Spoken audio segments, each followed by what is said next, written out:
I don't know if I'm going to actually post this because this is super vulnerable for me and I'm a pretty open person. But earlier this year, I told my husband I wanted a divorce. And this would probably shock a lot of my friends and my family because I hadn't told anybody, okay? I walked myself through the logistics of where would I live, how would we split the time with the kids, who gets the dog, where all of those things, okay? Had a full breakdown. I feel like I have been searching for something in my relationship that we don't have for the whole time we've been married, which has been 10 years. There is not a single thing about my husband in and of himself that I do not love. Let me be very clear about that. He is the most self-disciplined, loyal, hardworking, good person that you could meet on this planet. And that is probably the reason why I have not left. Okay?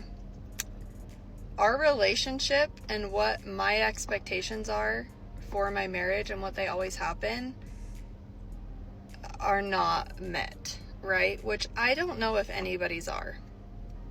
The reason that pushed me to even bring up divorce and talk about it was the fact that I feel like I can't be myself with my husband. And it's really confusing because I'm 32 years old. I am a mom of 3. And I still don't know who I am. So for me to be like, oh, I can't be myself or you don't love me for who I am isn't really fair because I don't know who I am. I'm figuring that out every day. She wants to leave because she feels like something is missing, but the strange part is that she doesn't even know what that is. It all comes across as really vague, and it makes me wonder if there's already someone else in the picture. Maybe she's just turning to social media for a bit of validation, like she needs people to tell her it's okay to leave a good man. I guess she also believes the grass is greener on the other side. But the reason why I wanted to share this on here in the first place is we are coming up on our 10-year anniversary. We're going to Mexico, to Cabo, for our 10-year anniversary trip. And we're rewriting our vows. We never wrote vows in the first place. We didn't have vows when we got married. And I'm struggling to write my vows, like to write a vow. And I think that's because I still feel very unsure in our relationship. The one thing that we finally talked about this past week together, because it's just been something that since we kind of talked about it and I brought it up and we committed to change and we committed to working on our relationship, I started my own business, he quit his job, roles have changed, life has been crazy, and we just haven't come back to talking about this subject. And I brought it up again because I'm like, I'm going to be honest with you, like writing these vows is hard. I don't feel like we're any closer. I don't feel like anything has really changed since I brought this up 6 months ago, 9 months ago, whatever. And I want to work on our relationship. Like at the end of the day, of course, I could get a divorce and try to go find the love that I'm craving with somebody else. So basically, she's willing to leave this great man for another woman, just because she's chasing a certain feeling. And keep in mind, she's the one who described him as the perfect husband. According to her own words, he's everything a woman could want. No infidelity, her best friend, a great father, and hardworking. Yet despite everything mentioned, she says she's not happy and wants to file for divorce. I think she also bought into the idea that marriage should be a constant source of happiness in every area of her life. And now that reality doesn't match that ideal, she's feeling confused. But that's going to come with its own hardships, its own complications, and ones that I'm not willing to take on, right? I love Ryan. He is the best father, okay? I guess the reason why I'm coming on here, and if you've made it this long, that's really nice. What have you done in your relationship to get to that point? If you have been in a place where we are and have worked through it and have found things that have brought you closer or that have given you that relationship, like I'm just, I guess, asking for advice. Like, what have you done in order to get there and what has worked for you? Like, what has worked for you and what advice, I guess, you would have for me? Thanks. Happily ever after is Disneyland. Marriage is respect, commitment, and work. Is your boyfriend happy with this decision? You are going to give your good man away to another deserving woman. She already has someone in mind to replace her husband. Happiness is something that you choose, not something that you find. The grass isn't greener on the other side. The grass is greener where you water it. Remember that. I guess the reason why I'm coming on here, and if you've made it this long, that's really nice. What have you done in your relationship to get to that point? That was a great question. And honestly, the answer is pretty simple. The first thing anyone in her situation needs to do is come back to reality. She's speaking like someone who doesn't fully understand what marriage is really about. It's completely normal for those intense feelings to fade over time. That's just part of it. The key is to recognize that and work through it as a couple, not just walk away. Leaving isn't the solution, because the same thing will likely happen in the next relationship. So unless she plans on constantly switching partners, she needs to take a step back, calm down, and commit to work through it.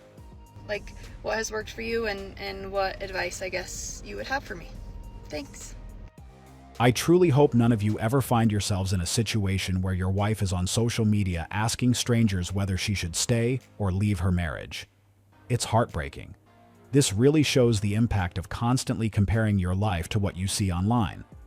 When people focus too much on what others are doing, especially fabricated content on social media, it distorts their sense of reality.